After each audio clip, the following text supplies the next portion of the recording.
Today we're going to talk about work. So we talked about energy, kinetic potential, elastic potential, the gravitational potential. We talk about work. Work is done when you apply a force over a certain distance. So if I apply a force of, say, 10 newtons, and I push it for, say, 6 meters, I just did 6 times 10 or 20 joules of work. The formula for work is simply force times distance. I'll call it D. We could use X for this distance, Y for that distance, but work is force times the distance over which the force was applied. Now for this particular case, the force and distance have to be in the same direction. Basically, what's hidden here that I didn't put down is a cosine of theta, which is the angle between the force direction and the direction of motion, which is this. If the force and direction are the same motion, then the angle between this is 0, and cosine of 0 is just 1, so work is simply force times distance. But if this force is not being applied in the same direction as the motion of the object, then no work is being done. Okay? So the force must be in the direction of motion. Now, let me give you some examples.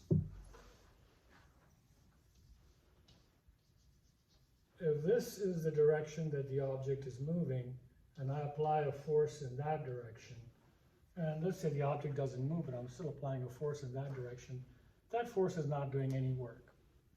Not for this object. The force has to be applied over the distance over which the force is being applied. So the object has to move in the same direction as the force.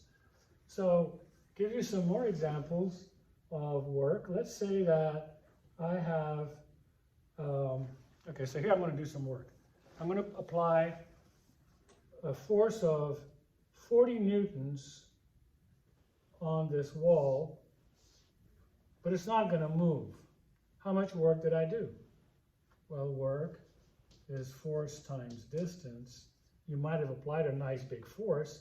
You might think you're doing work because you're getting tired, but you didn't move at any distance. The distance was 0. It didn't move. So your work is 0. Work requires force to be in the same direction as the motion, and they both need to be a number, a positive number, or a number greater than 0 for there to be any work being done. So no force, no work, no distance, no work.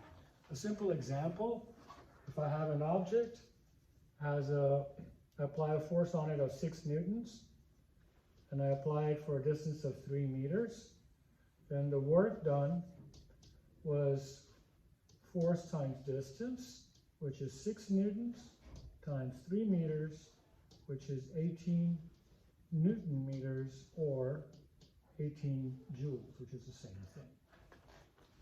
So here, work is also measured in joules. Heat will also be measured in joules, and energy is also measured in joules. Keep that in mind. So here's a simple way to find out how much work I just did on this block. I did 18 joules of work on this block, okay?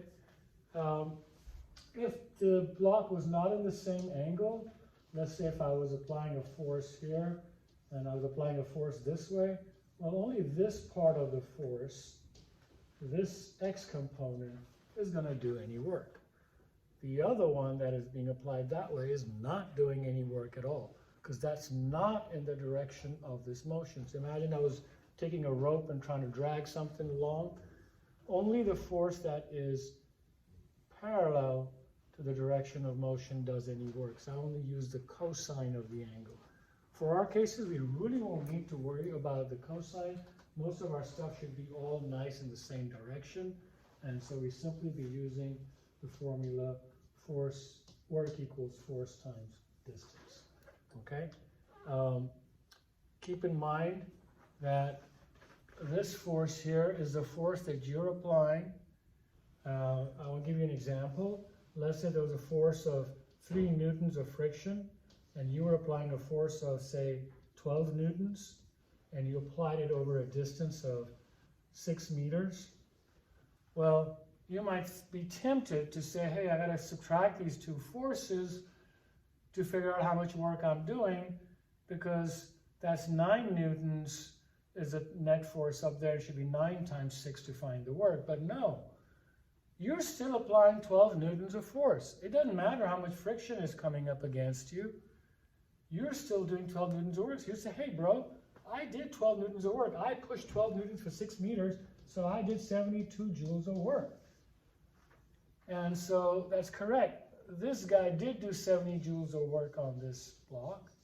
It's just that some of those joules got used up by friction, and so the work done on the block is still 12 times 6, which is 72, but the net work done on the block itself is done.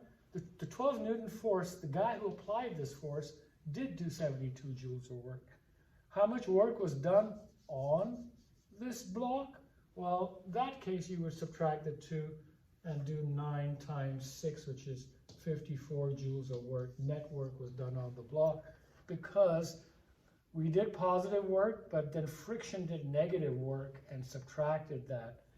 And you might say, well, where did that additional energy go? Well, what happens when you rub two things with friction and the energy disappears? It's not really disappearing.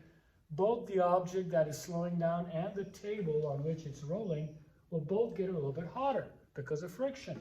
Rub two things together, you generate heat. And so really that additional energy just goes to thermal energy. But you've got to pay attention to what the question says. How much work did this guy do?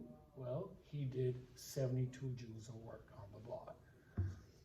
How much net force work was done on the block altogether? Yeah, well, if they ask the question that way, that means that you have to say that positive work was done on the block of 72 joules, but friction took away 3 times 6, which is 18 joules, so we were left with 54 joules, okay?